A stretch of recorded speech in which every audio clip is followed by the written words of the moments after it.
So here we go. Here's the commentary for Robocop versus Terminator. It's my very first video game review, and I gotta be honest, it might end up being the only one that I ever really do, because this thing was just problem after problem after problem. Um, what you're seeing here, this opening stinger that I did, the little intro, I recorded with the camera that I now use all the time, and you can hear the horrible audio from that camera, which is why I use the separate mic that I'm using right now. I recorded that right after I captured the bulk of the game footage that you see in the review, and that was sometime in July. And you're like, what the hell took so long? It didn't come out until September. Well, it just sat on the shelf. All the gameplay footage sat there. My script kind of sat there, which wasn't even completed. And for a lot of different reasons, I was trying to get some things going, not just with that rule, but some other things that I do, like budget game cases and stuff like that. I just wasn't quite ready to dive back in. I didn't realize how much more time it takes to do a video game review like this. And I have a lot of respect for James Rolfe and Angry Joe and anyone that does these kind of reviews, because you're really doubling and tripling the amount of time that a normal review takes, because you're not just taking original footage and then cutting it together to fit your opinion. You have to create the footage, really, unless you're extra lazy and you just download gameplay footage from other things. Like I did download the gameplay footage from the arcade game and the PC game, because I didn't have the means to capture that on my computer, even though I know it can be done. It was easier just to get that footage. The Nintendo game stuff I did have, so that was okay. But at the end of the day, I mean, there's a lot of extra work that goes into it, and it takes a lot more time, and I just wanted to get things going. So I went ahead and did it. And then once I got everything taken care of, it took a long time just to get the capture right, and I got it going fine.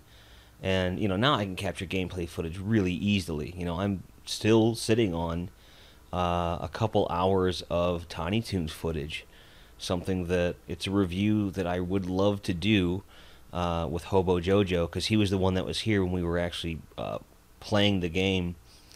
And that, in all reality, that really should have been another That Rule Plays, because as hilarious as the gameplay footage is to watch, just our reactions to playing the game were really good and organic and everything. So, will that see the light of day someday? Yeah, it probably, but I don't know that original bout of footage will see the light of day. But it all stems from this first one, where I loved the game. It was relentlessly difficult, so it was kind of hard to get the footage that you need. And my frustration, although recreated in James Rolfe fashion, is genuine, though. It is a hard game to play, but fun. And like I said, it ruled. It really is a good game, and I stand by all of the opinions that I have. And what you see here is that, just to kind of put an end cap on the amount of frustration that I had trying to get this review together, I had sat down in front of the computer to just edit all the gameplay footage together to fit my voiceover, which I'd already recorded the voiceover at that point that you hear. And it's the last time, with the exception of the View to a Kill, that this is the first time I've used voiceover along with on camera. And then View to a Kill was the last time, because I found that the difference between audio was too jarring, and I felt that way, and other people felt that way too, so I never did it again.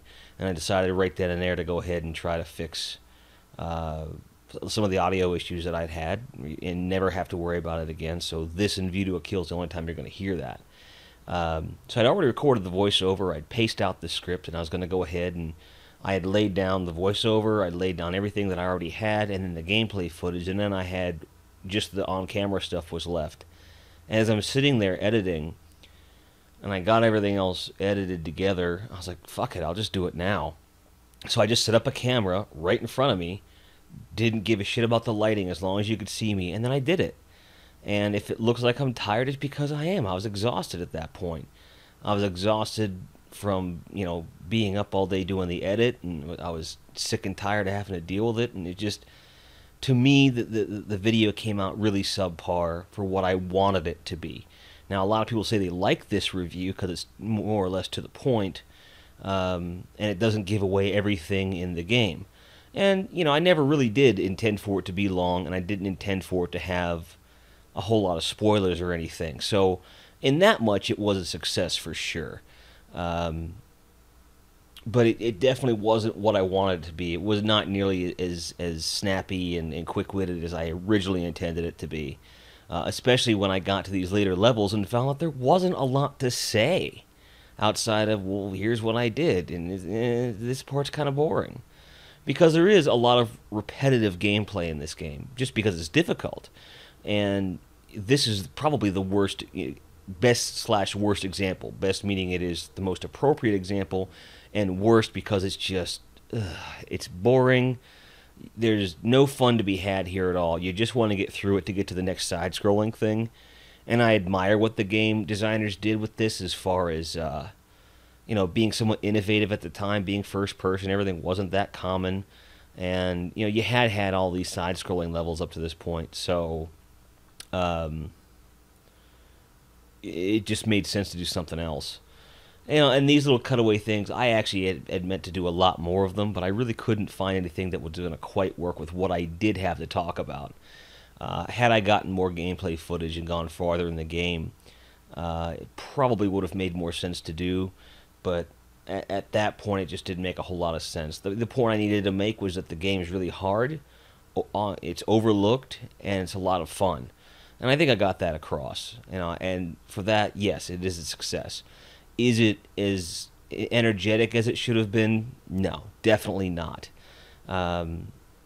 It just the whole thing, the experience just drug on forever and ever and ever. And finally, it was like, look, I just have to get this out, because I have a really, really bad OCD complex where if I've started something, I won't move on to something else until that's done, because I just feel like I don't want to abandon something. And so that's what happened here. To be perfectly honest, I had to get it done, and it took me a long time because I'd put it on the back burner, was working on other stuff, and it just turned out to be a nightmare. So I'm glad I did it, and I'm happy that people enjoy it, but not far from being my best piece of work. Probably in my top 3 worst, in my opinion. But it certainly helped me learn a lot of technical things that I needed to learn, one of which was just how difficult game reviews are, to have respect for the ones that do them regularly, and it really isn't for me. So I'm always going to have stuff about video games, and I'll be doing stuff about that, but yeah, this is probably the only full video game review you're going to see from me. So thanks as always for watching, guys. We'll see you on the next commentary.